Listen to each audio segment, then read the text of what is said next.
चलिए बच्चों, हम नॉर्मल आरबीसी काउंट के बारे में बात करते हैं कि हमारे ब्लड में आरबीसी काउंट कितना होना चाहिए। तो यहाँ मैंने सबसे पहले बताया नॉर्मल आरबीसी काउंट जो है वो 5 to 5.5 मिलियन पर mm³ होना चाहिए। देखिए ये कितना ज़्यादा है डब्ल्यूबीसी से अगर हम कंपेयर करें। डब्ल्यूबीसी का जो काउंट था वो 6000 to 8000 डब्ल्यूबीसी पर mm³ थे, और उसके कंपेरिजन में आरबीसी काउंट बहुत ज़्यादा है। 1 मिलियन कितना होता है? 1 मिलियन 50 लैक्स के आसपास होता है। तो अगर हम यहाँ देखें कि ये 5 to 5.5 मिलियन है और इनको हम लैक्स में बताना होगा, तो 50 लैक्स to 55 लैक्स आरबीसीज पर mm³। तो ये जस्ट मैं आपको बता रहा हूँ कि कितने ज़्यादा हमारे पास आरबीसीज होते हैं एज़ कम्पेयर टू डब्ल्यूबीसीज। फीमेल में मैं जैसा कि मैंने आपको बताया है कि थोड़ा सा काउंट कम रहता है, 4.5 मिलियन to 5 मिलियन के आसपास ही रहता है पर mm³, थोड़ा सा कम रहेगा। और जो न्यूबॉर्न बेबीज़ होते हैं उनमें ज़्यादा होता है, उनमें न्यूबॉर्न बेबीज़ में आरबीसी काउंट काफ़ी ज़्यादा होता है। Their RBC count is around 6 to 8 million पर mm³ होता है। तो बच्चों ये तो कुछ हो गए डेटा। इसके अलावा आप ये याद रखें कि हमारे पास दो टर्म्स हैं यहाँ पर कि अगर किसी भी पर्सन का आरबीसी काउंट इंक्रीज़ हो जाए नॉर्मल से 5 से 5.5 मिलियन से ज़्यादा हो जाए, तो इंक्रीज काउंट के केस में उस कंडीशन को हम पॉलीसाइथीमिया कहते हैं।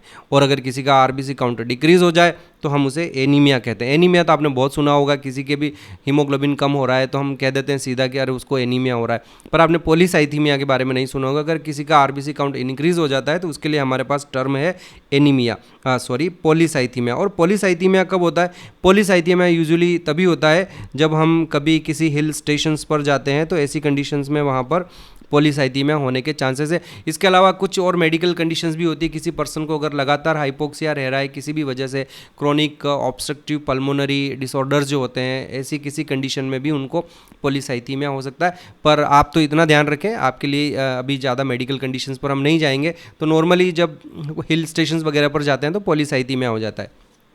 और अगर हमारा आरबीसी काउंट कम हो गया है, नॉर्मल से डिक्रीज़ हो गया है, तो ऐसी कंडीशन को हम एनीमिया कहते हैं। तो बच्चों अभी हम थोड़ा सा कुछ एक एनीमिया के बारे में पढ़ लेते हैं। जो सबसे पहले हम एनीमिया के बारे में बात करेंगे वो मेगालोब्लास्टिक एनीमिया है। मेगालोब्लास्टिक एनीमिया, मेगालो मतलब लार्ज, तो बेसिकली ये जो मेगालोब्लास्टिक एनीमिया होता है इसके लिए हमारे पास एक टर्म और है, macrocytic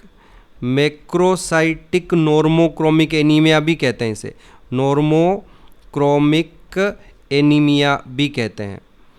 okay, macrocytic normochromic anaemia. देखो मैक्रोसाइट में आपको पहले बता चुका हूँ, मैक्रोसाइट्स का मतलब होता है बड़ी साइज़ के जो आरबीसीज होते हैं जिनकी साइज़ नॉर्मल से ज़्यादा रह जाए, बड़े बड़े हो जाए। तो होता है क्या है, और नॉर्मोक्रोमिक, पहले नॉर्मोक्रोमिक बता देता हूँ। नॉर्मो मतलब नॉर्मल, क्रोमिक मतलब कलर। अब कलर किसकी वजह से होता है आरबीसीज में? आरबीसीज में जो कलर होता है वो हीमोग्लोबिन की वजह से। अब इन आरबीसीज की क्या खासियत है? मैक्रोसाइटिक नॉर्मोक्रोमिक का मतलब ये ऐसे आरबीसीज हैं जिनमें हीमोग्लोबिन की जो क्वांटिटी है, हीमोग्लोबिन क्वांटिटी कम नहीं हुई है, हीमोग्लोबिन क्वांटिटी नॉर्मल है। इसका मतलब इस पर्सन को आयरन की डेफिशिएंसी नहीं हुई है, तो हीमोग्लोबिन तो बन रहा है, उसमें प्रॉपर हीमोग्लोबिन है, हीमोग्लोबिन की क्वांटिटी बिल्कुल नॉर्मल है। इसलिए हमने यहाँ वर्ड यूज़ किया नॉर्मोक्रोमिक। नॉर्मो मतलब नॉर्मल, क्रोमिक मतलब कलर। कलर किस वजह से आया? हीमोग्लोबिन की वजह से आया। और कलर नॉर्मल है, इसका मतलब उन आरबीसीज में हीमोग्लोबिन की क्वांटिटी नॉर्मल है। अब इनको मैक्रोसाइटिक, फ़र्क ये हो गया कि इनकी साइज़ बड़ी है बच्चों। अब साइज़ बड़ी क्यों रह गई? डेफिनेटली इनकी जो साइज़ है, या तो विटामिन B12 की डेफिशिएंसी हो गई है बंदे को, या उसे फॉलिक एसिड की डेफिशिएंसी हो गई है। तो ऐसे में वो जो लास्ट वाली स्टेप थी ना, मैंने आपको समझाया, रेटिकुलोसाइट से इरिथ्रोसाइट्स बनने वाली स्टेप, वहाँ गड़बड़ हो गई, तो वो आरबीसीज बड़े रह गए। ओके, उनमें हीमोग्लोबिन की क्वांटिटी बिल्कुल नॉर्मल है, और ऐसे आरबीसीज को हम मैक्रोसाइट कहते हैं और नॉर्मोक्रोमिक कहते हैं। ये आरबीसीज जब ब्लड में आ जाएंगे तो इनकी साइज़ ज़रूरत से ज़्यादा बड़ी होने के कारण ऐसे आरबीसीज एबनॉर्मल आरबीसीज कंसीडर किए जाएंगे। और ये सारे आरबीसीज हमारे भली नए के नए आरबीसीज हैं, लेकिन जैसे ही ये ब्लड में एंटर होंगे ये स्प्लीन में जाके ट्रैप हो जाएंगे, और स्प्लीन ऐसे आरबीसीज को डिस्ट्रॉय कर देगी, और उस पर्सन को आरबीसीज डिस्ट्रॉय हो जाने के बाद उसको एनीमिया हो जाएगा। तो इसलिए हम इस एनीमिया को मेगालोब्लास्टिक एनीमिया, या हम इसको मैक्रोसाइटिक एनीमिया कहते हैं। डॉक्टर कैसे चेक करेगा? किसी का हीमोग्लोबिन कम हो रहा है, किसी को एनीमिया हो रहा है, तो डॉक्टर उसके ब्लड की सैंपल लेगा और उसकी स्लाइड बनाएगा और स्लाइड में ऑब्जर्व करेगा। अगर उसको बड़े बड़े आरबीसीज दिखाई दे रहे हैं तो डॉक्टर समझ जाएगा कि इसको मैक्रोसाइटिक नॉर्मोक्रोमिक एनीमिया है। यही आरबीसीज वहाँ स्प्लीन में जाके डिस्ट्रॉय हो रहे हैं और उसको ये भी समझ में आ जाएगा कि इस बंदे को विटामिन B12 या फॉलिक एसिड की डेफिशिएंसी है। तो नॉर्मली ये जो मेगालोब्लास्टिक एनीमिया होता है, इसके जो कॉजेज़ हैं वो बच्चों 3 कॉजेज़ हैं इसके, मैं लिख देता हूँ यहाँ पर। पहला कॉज तो बिल्कुल अभी आपको समझ में आ ही गया है, विटामिन B12 की डेफिशिएंसी होती है, विटामिन B12 डेफिशिएंसी होगी इसमें। दूसरा कॉज क्या हो सकता है इसका? फॉलिक एसिड की डेफिशिएंसी हो सकती है। और तीसरा इसमें एक पर्नीशियस एनीमिया और है, वो मैं अभी आपको थोड़ी सी देर में समझा देता हूँ। पर्नीशियस एनीमिया भी होता है। समझ में आया आपको? तो 3 कारणों से मेगालोब्लास्टिक एनीमिया हो सकता है, विटामिन B12 की डेफिशिएंसी से या फॉलिक एसिड की डेफिशिएंसी से हो जाता है। बच्चों, विटामिन B12 के बारे में कुछ इंपॉर्टेंट पॉइंट है जो मुझे आपके साथ यहाँ शेयर करना पड़ेगा। हमें विटामिन B12 सीखना है। मैं आपको अलग से विटामिन नहीं पढ़ाऊँगा, जब जब जो विटामिन हमारा इंपॉर्टेंट रोल प्ले करेगा मैं उसको वहाँ जहाँ पर भी उसका रोल होगा वो मैं सिखाता जाऊँगा। अब आप विटामिन B12 के बारे में समझिए बच्चों। विटामिन B12 बेसिकली सिर्फ माइक्रोब्स से बनते हैं, बैक्टीरिया ही विटामिन B12 का बनाते हैं।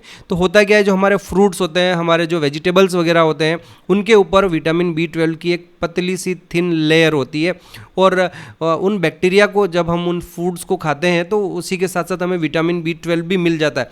बट द प्रॉब्लम ये है कि आजकल हम जिस तरीके से फलों को धोते हैं, और अब ज़रूरी भी है क्योंकि कई सारे पेस्टिसाइड्स होते हैं उनके ऊपर, हमारे लिए ये ज़रूरी हो गया कि हमें उनको अच्छे से धोना होता है। और हम न सिर्फ उनको धो देते हैं बल्कि हम उनके छिलके उतार के खाते हैं। तो ऐसे में छिल कर खा लिया हमने, तो ऐसे में हमें जो वेजिटेरियंस होते हैं उनमें विटामिन B12 की डेफिशिएंसी हो जाती है। हाँ, बॉडी में विटामिन B12 रहता है, स्टोर रहता है। तो जो नॉन वेजिटेरियन होते हैं उनको तो विटामिन B12 मिल जाता है क्योंकि वो किसी दूसरे की बॉडी को खा रहे हैं, तो वहाँ से उनको B12 मिल जाएगा। लेकिन जो अल्टीमेट सोर्स है विटामिन B12 का, वो माइक्रोब से बनते हैं। और जो वेजिटेरियन होते हैं उनको विटामिन B12 की नॉर्मली डेफिशिएंसी हो जाती है क्योंकि वो फ्रूट्स वगैरह को सबको छिल कर खाते हैं इस तरह से, और there is no other source. Now point is that, जो अभी मैं आपको सिखाने जा रहा हूँ वो ये है बच्चों कि जब हमारी डाइट में विटामिन B12 है, ध्यान से सीखना और समझना, जो हमारी डाइट में विटामिन B12 है, तो ये देखिए यहाँ पर ये B12 आ गया, तो ये B12 के मॉलिक्यूल्स आ गए विटामिन B12 के। आपको याद होगा कि हमारी कहीं ना कहीं आपने डेफिनेटली पढ़ा होगा कि हमारी ये जो स्टमक होता है, उस स्टमक में कुछ स्पेशल ग्लैंड्स होती है, उन ग्लैंड्स को हम गैस्ट्रिक ग्लैंड्स कहते हैं। ध्यान से सीखना और समझना। इन गैस्ट्रिक ग्लैंड्स में एक स्पेशल सेल होती है, उसे हम ऑक्जेंटिक सेल कहते हैं। इस ऑक्जेंटिक सेल को हम पेराइटल सेल भी कहते हैं। ये जो पेराइटल सेल है ये 2 केमिकल्स का प्रोडक्शन करती है। एक ये HCl का प्रोडक्शन करती है, ओके। तो ये जो हमारे जो गैस्ट्रिक जूस में HCl होता है वो ये यहीं से आ रहा है, इन ऑक्जेंटिक सेल से ही आ रहा है। बट वी मस्ट रिमेंबर कि ये जो पेराइटल सेल्स होती है, इनसे एक कंपाउंड, एक केमिकल और बनता है जिसे हम कैसल्स इंट्रिंसिक फैक्टर कहते हैं। CASTLES, कैसल्स इंट्रिंसिक फैक्टर कहते हैं। अब इसको मैं शॉर्ट में अगर कैसल्स नहीं बोलूं, खाली इंट्रिंसिक फैक्टर बोलूं तो आप समझ जाइएगा। तो ये एक बड़ा ही इंपॉर्टेंट मॉलिक्यूल है। सो व्हाट हैपन एग्जैक्टली कि ये जो B12 है हमारा, ये विटामिन B12 इमीडिएटली इस कैसल्स इंट्रिंसिक फैक्टर के साथ रिएक्शन करता है और दोनों एक दूसरे के साथ जुड़ जाते हैं। दोनों जुड़ गए, B12 जुड़ गया किसके साथ? इंट्रिंसिक फैक्टर के साथ जुड़ गया। अब ये जो एक हमारा सिंगल मॉलिक्यूल बन गया है, ये समझ लीजिए, ये लार्ज जो हमारा कंपाउंड बन गया है, ये स्टमक से आगे बढ़ेगा डिओडिनम, डिओडिनम से आगे बढ़ेगा जेजुनम, और जेजुनम से भी आगे बढ़ेगा इलियम में पहुंचेगा ये, ओके। तो टर्मिनल इलियम, इलियम के भी लास्ट पार्ट में, टर्मिनल इलियम में हमारा ये जो कंपाउंड है विटामिन B12, इसका एब्जॉर्प्शन होगा। Absorption takes place, absorption in terminal ileum, वहाँ जाके विटामिन B12 का एब्जॉर्प्शन हो जाएगा, ओके। तो अब यहाँ इंपॉर्टेंट पॉइंट क्या है? इंपॉर्टेंट पॉइंट यहाँ ये है बच्चों कि vitamin B12 is absorbed along with intrinsic factor. अगर इंट्रिंसिक फैक्टर नहीं होगा तो विटामिन B12 का एब्जॉर्प्शन नहीं हो सकता। Is that clear? समझ में आई बात आपको? तो ये आपको एक इम्पोर्टेंट क्वेश्चन बनता है कि what is how vitamin B12 is absorbed, आपको अच्छे से समझना है। कई बार क्या होता है कि मैं आपको समझाऊं कि कुछ लोगों को स्टमक में कैंसर हो जाता है, तो अगर अर्ली स्टेज पर है, फर्स्ट सेकंड स्टेज पर है, तो डॉक्टर सजेस्ट करते हैं कि हम सर्जरी करके स्टमक को पूरा निकाल देते हैं। इसको टोटल गैस्ट्रियोक्टेमी कहते हैं। ये नॉर्मल हो कर सकते हैं, और वो जो बंदा है उसको कोई बहुत ज़्यादा प्रॉब्लम नहीं होती। बस इतना सा रहेगा कि वो अब एक साथ जो 4-4 5-5 रोटी खा लेता था, इतना नहीं खाएगा, उसको टुकड़ों टुकड़ों में खाना पड़ेगा। फूड जो होगा उसका सीधा ईसोफेगस से सीधा यहाँ डिओडिनम में आ जाएगा, ये वाला पार्ट बाईपास हो जाएगा, और कोई डाइजेशन में भी ज़्यादा प्रॉब्लम नहीं होगी। क्योंकि आपको जानकर बड़ा ही आश्चर्य होगा कि स्टमक में सिर्फ प्रोटीन का डाइजेशन होता है, और वो भी पार्शियल डाइजेशन होता है। कंप्लीट डाइजेशन प्रोटीन का स्टमक में नहीं होता है। तो अगर हम स्टमक को निकाल भी देंगे तो भी उसके फूड के डाइजेशन पर कोई बहुत ज़्यादा सीवियर इफेक्ट नहीं आएगा। जो मोस्ट ऑफ द डाइजेशन होता है हमारे फूड का, वो बेसिकली डिओडिनम में होता है। यहाँ प्रोटीन का भी होता है, कार्बोहाइड्रेट का भी होता है, लिपिड का भी होता है, सभी के डाइजेशन यहाँ हो जाते हैं। तो एनीवे एक चीज़ तो हमारी क्लियर हो गई कि हम ऑपरेशन करके अगर किसी को ऐसी लाइफ थ्रेटनिंग कंडीशन आ गई है तो उसका हम स्टमक निकाल सकते हैं और ईसोफेगस को सीधा डिओडिनम से जोड़ देंगे। बट उस पर्सन को एक दूसरी प्रॉब्लम हो जाएगी कि उसके खाने में अगर विटामिन B12 होगा, वो उस विटामिन B12 को एब्जॉर्ब नहीं कर पाएगा। अब क्यों नहीं कर पाएगा? क्योंकि स्टमक निकाल देने से स्टमक के साथ की ऑक्सिंटिक सेल्स भी निकल गई, और अब कैसल से इंट्रिंसिक फैक्टर नहीं बन रहा है, तो ये उसके साथ एक बड़ी प्रॉब्लम हो जाएगी। तो ऐसे कंडीशन में उसको लाइफ लॉन्ग क्या करेगा? विटामिन B12 की टेबलेट्स खाएगा? नहीं, टेबलेट्स खाने से भी काम नहीं चलेगा। टेबलेट खाने से कोई फर्क नहीं पड़ेगा, क्योंकि कितना भी विटामिन B12 वो खा ले, उस विटामिन B12 का एब्जॉर्प्शन नहीं हो सकता। एब्जॉर्प्शन के लिए इंट्रिंसिक फैक्टर की रिक्वायरमेंट है। तो ऐसे में उस बंदे को महीने में 4 बार यानी हर वीक में विटामिन B12 के डायरेक्ट इंजेक्शंस लेने पड़ेंगे, ताकि B12 सीधा ब्लड में एंटर कर जाए। So this is what I am telling you, importance of intrinsic factor, कि अगर इंट्रिंसिक फैक्टर नहीं हो तो विटामिन B12 का एब्जॉर्प्शन नहीं हो सकता। Okay, so we are coming back to the point कि मैं आपको पढ़ा रहा हूँ मेगालोब्लास्टिक एनीमिया। और मेगालोब्लास्टिक एनीमिया किन किन कारणों से होता है? मेगालोब्लास्टिक एनीमिया, जिसे हम मैक्रोसाइटिक नॉर्मोक्रोमिक एनीमिया भी कहते हैं, ये 3 कारणों से हो सकता है। पहला रीज़न मैंने आपको यहाँ बता दिया है इसमें कि विटामिन B12 की डेफिशिएंसी से हो सकता है। दूसरा, ये फॉलिक एसिड की डेफिशिएंसी से भी हो सकता है। और बच्चों, फॉलिक एसिड विटामिन B9 जो होता है उसकी भी जो है, ये जनरली जो वेजिटेरियन होते हैं उनमें उसकी डेफिशिएंसी रहती है, फॉलिक एसिड की भी। मैं आपको बताऊं कि जो हमारे विलेजेस होते हैं और वहाँ जैसे ही कोई फीमेल प्रेग्नेंट होती है, क्योंकि इंडिया में माइल न्यूट्रिशन तो बड़ा ही कॉमन है और लोगों में खाने की कमी होती है, वो विटामिन की डेफिशिएंसी भी कॉमन होती है। तो जैसी प्रेगनेंसी होती है, कोई भी महिला प्रेग्नेंट होती है, तो गवर्नमेंट सबसे पहले उनको घर घर जाके, जो हमारे प्राइमरी हेल्थ सेंटर होते हैं वहाँ पर जो नर्सिंग स्टाफ होता है, उनका ये काम होता है कि अगर उनके गांव में, उनके एरिया में कहीं पर भी कोई भी प्रेग्नेंट लेडी है तो उसे आयरन और फोलिक एसिड की टेबलेट्स देना शुरू कर देते हैं। क्योंकि एनीमिया जो है इंडिया में महिलाओं में बड़ा ही कॉमन होता है, और प्रेग्नेंट लेडी को तो एनीमिया अगर हो जाएगा तो ज़्यादा सीवियर कंडीशन हो जाती, क्योंकि जो न्यूट्रिशन है वो उसको फीटस तक भी पहुंचाना होता है। So this is the importance of folic acid, कि बच्चों विटामिन B12 और फॉलिक एसिड दोनों ही हमारे इरिथ्रोपोइसिस RBC के मैच्योरेशन के लिए बहुत ही ज़्यादा इंपॉर्टेंट होते हैं, इनकी ज़रूरत ज़्यादा होती है। ओके, तो ये मेगालोब्लास्टिक एनीमिया जो होता है, मैक्रोसाइटिक एनीमिया, ये इन दोनों की डेफिशिएंसी से हो सकता है। बच्चों, अब मैं आपको पर्नीशियस एनीमिया के बारे में बताऊंगा। ये जो पर्नीशियस एनीमिया है, इंपॉर्टेंट है, अगेन हमारे याद रखना है हमें। जो पर्नीशियस एनीमिया होता है ये बेसिकली एक ऑटो इम्यून डिसऑर्डर है। ये पहली ऑटो इम्यून डिसऑर्डर बच्चों आपके आ रही है। अब तक मैंने कोई भी ऑटो इम्यून डिसऑर्डर आपको आई थिंक नहीं पढ़ाया है। Okay, so we are talking about the autoimmune disorder. ये ऑटो इम्यून डिसऑर्डर क्या होती है, ध्यान से सुनना, मैं समझा रहा हूँ आपको। मैंने आपको ये बताया कि हमारे पास बी लिम्फोसाइट्स होते हैं, टी लिम्फोसाइट्स होते हैं, उनकी सरफेस पर रिसेप्टर्स भी होते हैं जो फॉरेन एंटीजन के साथ बाइंड होते हैं। Okay, that is what I explained you. मैंने आपको ये भी समझाया कि बोन मेरो में या थाइमस में अगर कोई भी बी लिम्फोसाइट और टी लिम्फोसाइट ऐसा प्रोड्यूस हो गया है जो सेल्फ मॉलिक्यूल्स को या सेल्फ सेल्स को रिकॉग्नाइज कर रहा है, तो ऐसे बी लिम्फोसाइट्स और टी लिम्फोसाइट्स को वहीं बोन मेरो या थाइमस में डिस्ट्रॉय कर दिया जाता है। They are never allowed to enter into the circulation. पर बच्चों, एबनॉर्मल कंडीशन में कभी कभार कुछ लोगों में ऐसा हो जाता है कि कुछ ऐसे बी सेल्स और टी लिम्फोसाइट्स आपके सर्कुलेशन में आ जाते हैं, ब्लड में आ जाते हैं, जो सेल्फ सेल्स को रिकॉग्नाइज करते हैं। और पर्नीशियस एनीमिया ऐसी डिजीज़ है जिसमें हमारी जो अभी मैंने ऊपर सेल्स बताई है ना आपको, ऑक्जेंटिक सेल्स जो HCl का प्रोडक्शन करती है, जो आपके इंट्रिंसिक फैक्टर का प्रोडक्शन करती है, उनके अगेंस्ट में एंटीबॉडीज बन जाते हैं। उनके ऐसे लिम्फोसाइट्स जनरेट हो जाते हैं जो घूमते घूमते जब ऑक्जेंटिक सेल्स या पैराइटल सेल्स तक पहुंचते हैं तो उनको लगता है कि ये पैराइटल सेल्स और ऑक्जेंटिक सेल्स जो हैं ये फॉरेन सेल्स हैं, और ऐसे में वो उनके अगेंस्ट में एंटीबॉडीज बना लेते हैं।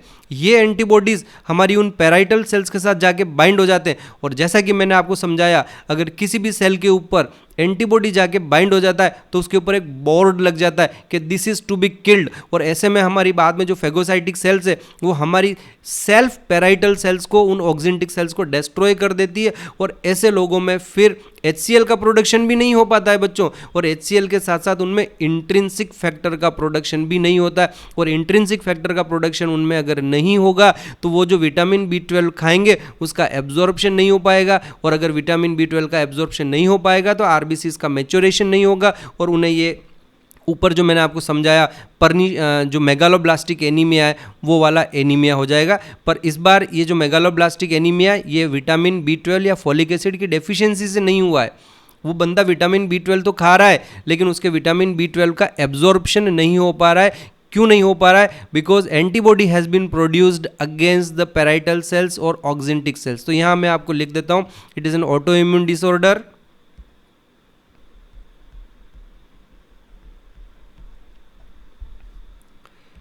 So this is what I written here.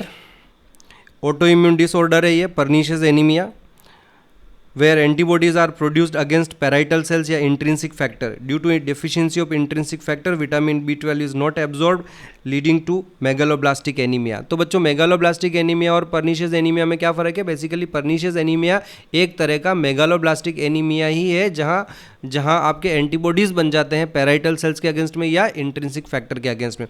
तो बच्चों ये हमारा पहले टाइप का एनीमिया होता है मेगालोब्लास्टिक एनीमिया, और मैंने आपको बताया कि there are 3 reasons due to which megaloblastic anaemia में अकर।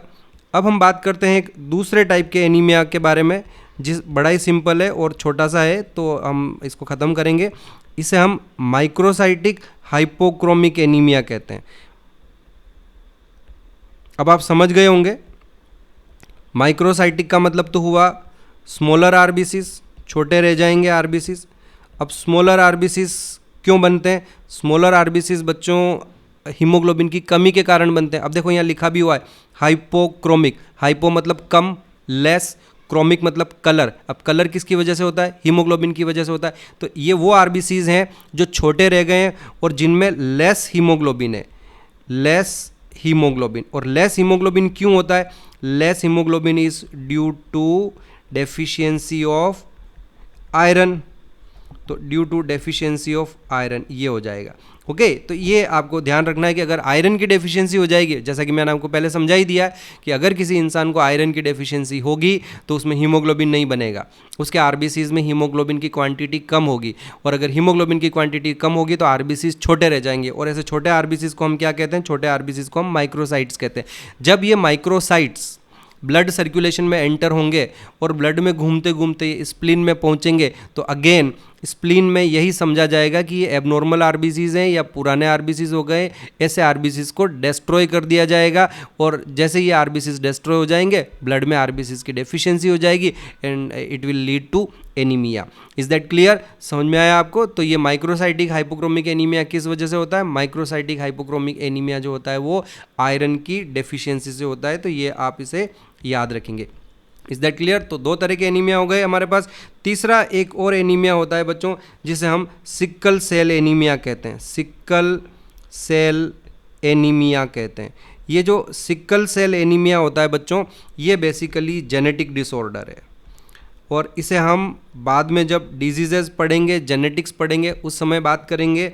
ये किसी की डेफिशिएंसी से नहीं होता है, बल्कि ये हमारे जीन में म्यूटेशन के कारण होता है। तो आपको याद है हमारी हीमोग्लोबिन में एक बीटा चेन होती है ना, और ये चेन किसकी होती है? अमाइनो एसिड्स की। तो इस क्या जीन म्यूटेशन है, क्या प्रॉब्लम होती है? प्रॉब्लम ये होती है कि जो हमारी बीटा चेन है उस बीटा चेन में 6th पोजीशन पर एक अमाइनो एसिड होता है जिसका नाम है ग्लूटामिक एसिड, है ना, ये अमाइनो एसिड का नाम है। 6 पोजीशन पर नॉर्मल केस में ग्लूटामिक एसिड होता है, और सिकल सेल एनीमिया के केस में ये जो ग्लूटामिक एसिड है ये वेलिन नाम के अमीनो एसिड से रिप्लेस हो जाता है। So it is replaced by valine. और अगर आपकी बीटा चेन में 6 पोजीशन पर ग्लूटामिक एसिड की जगह वेलिन अमाइनो एसिड आ जाएगा तो वो जो बीटा चेन होगी वो एबनॉर्मल हो जाएगी। इनफैक्ट हमारा पूरा हीमोग्लोबिन एबनॉर्मल हो जाएगा, और हीमोग्लोबिन के एबनॉर्मल हो जाने के कारण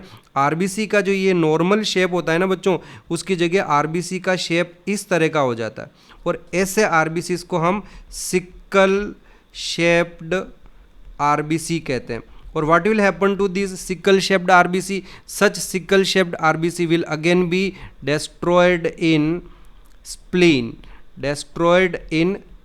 और स्प्लीन में जब ये डिस्ट्रॉय हो जाएंगे तो it will lead to anaemia. तो इस तरह के एनीमिया को हम सिकल सेल एनीमिया कहते हैं। ये किसी की डेफिशिएंसी से नहीं हो रहा है बच्चों, ये बेसिकली एक जेनेटिक डिसऑर्डर है और जीन म्यूटेशन के कारण हो रहा है ना, कॉन्जेनाइटल होता है, ये जन्मजात होता है। बीटा चेन में 6 पोजीशन पर ग्लूटामिक एसिड की जगह वेलिन आ जाता है तो हीमोग्लोबिन एबनॉर्मल हो जाता है, और हीमोग्लोबिन के एबनॉर्मल हो जाने के बाद इवन आरबीसी का जो शेप है वो चेंज हो जाएगा, और शेप चेंज हो जाएगा तो वो सिक्कल शेप हो जाएंगे। सिक्कल मतलब वो घास काटने की जो हमारी एक होती है ना, दंताली बोलते हैं उसको, उसके जैसा इसका शेप हो जाता है। और ऐसे जो एबनॉर्मल आरबीसीज होंगे they will be destroyed in the spleen, तो एनीमिया क्रिएट हो जाएगा। ओके बच्चों, ये हमारे पास एक और तरह का, तीसरी तरह का एनीमिया मैंने बता दिया, सिकल सेल एनीमिया। और एक fourth type of anaemia last में आपको बताना चाहूँगा, यूरेमिया। ओके, यूरेमिया समझ लीजिए आप, वेरी इंपॉर्टेंट, इसको भूलना नहीं है, this is again very important. बच्चों आपको याद होगा जब मैंने आपको प्लाज्मा पढ़ाया तो प्लाज्मा में मैंने आपको बताया कि हमारे प्लाज्मा में जो यूरिया कंसंट्रेशन होती है प्लाज्मा में, यानी ब्लड में जो हमारी यूरिया की कंसंट्रेशन है वो 17 to 30 मिलीग्राम पर 100 ml होनी चाहिए। तो ये तो हो गया आपकी normal urea concentration.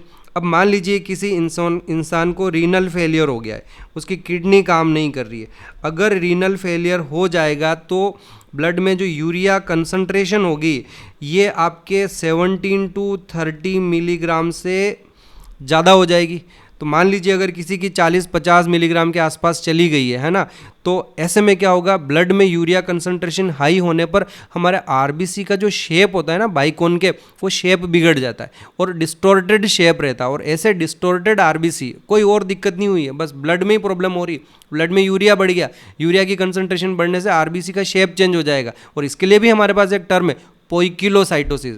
Change in the shape of RBC is called poikilocytosis. और ऐसे एबनॉर्मल शेप वाले जो आरबीसीज होंगे ये हमारी स्प्लीन में जाके वहाँ डिस्ट्रॉय हो जाएंगे और अगेन उस पर्सन को एनीमिया हो जाएगा। पर इस बार जो एनीमिया हुआ है ये ब्लड में यूरिया की कंसंट्रेशन बढ़ने से हुआ है, इसलिए इस तरह के एनीमिया को हम यूरेमिया कहते हैं। So let me right this. तो बच्चों आप यहाँ देखिए कि if blood urea level increases, change in shape of RBCs का शेप चेंज होगा और उस प्रोसेस को क्या कहते हैं, पोइकिलोसाइटोसिस। अगर साइज चेंज होती है तो उसके लिए हमारे पास टर्म अलग दी थी, मैंने आपको एनआइसोसाइटोसिस बताया था, है ना। माइक्रोसाइट्स और मैक्रोसाइट्स बन जाते हैं, अगर छोटे बन गए आरबीसीज, बड़े बन गए तो change in the size of RBC, उसके लिए हमारे पास टर्म थी एनआइसोसाइटोसिस। और यहाँ change in shape of RBC तो हमारे पास टर्म है यहाँ पोइकिलोसाइटोसिस। और ऐसे जो आरबीसीज होंगे वो डिस्टॉर्टेड आरबीसीज होंगे, distorted RBCs will be destroyed in the spleen और उस पर्सन को एनीमिया हो जाएगा और इस तरह से जो एनीमिया होगा उसे हम यूरेमिया कहेंगे। तो बच्चों मैंने आपको यहाँ पर कुल 4 तरह के एनीमिया पढ़ाए हैं, यूरेमिया पढ़ाया, सिकल सेल एनीमिया पढ़ाया, एक माइक्रोसाइटिक हाइपोक्रोमिक एनीमिया पढ़ाया और एक मैंने आपको मेगालोब्लास्टिक एनीमिया पढ़ाया जो 3 कारणों से हो सकता है। विटामिन B12 की डेफिशिएंसी से, फॉलिक एसिड की, और पर्नीशियस एनीमिया होता है जो विटामिन B12 की डेफिशिएंसी से तो होता है, पर ये डेफिशिएंसी डाइटरी डेफिशिएंसी नहीं है। डाइट में तो विटामिन B12 प्रेजेंट है पर कैसल्स इंट्रिंसिक फैक्टर नहीं होने के कारण ऑटो इम्यून डिसऑर्डर है। कैसल्स इंट्रिंसिक फैक्टर के अगेंस्ट में हमारी बॉडी एंटीबॉडीज़ बना लेती है, तो ये आपको ध्यान रखना है। अच्छा, एक क्वेश्चन मैं आपको यहाँ बता देता हूँ कि एग्जाम में क्वेश्चन आए मेगालोब्लास्टिक एनीमिया किस कारण से होता है, और ऑप्शन में विटामिन B12 डेफिशिएंसी भी दे रखा है और फॉलिक एसिड डेफिशिएंसी भी दे रखा है। तो ऐसे में फिर आपको जो ऑप्शन सेलेक्ट करना है वो आपको विटामिन B12 सेलेक्ट करना है। ओके तो इसी के साथ ये हमारा एनीमिया कंप्लीट होता है कुछ तरह के, और हमारे आरबीसीज के जितने भी प्रॉपर्टीज़ थी वो सारी कंप्लीट होती है। अब हम बात करेंगे ब्लड ग्रुप के बारे में नेक्स्ट क्लास में। Thank you very much.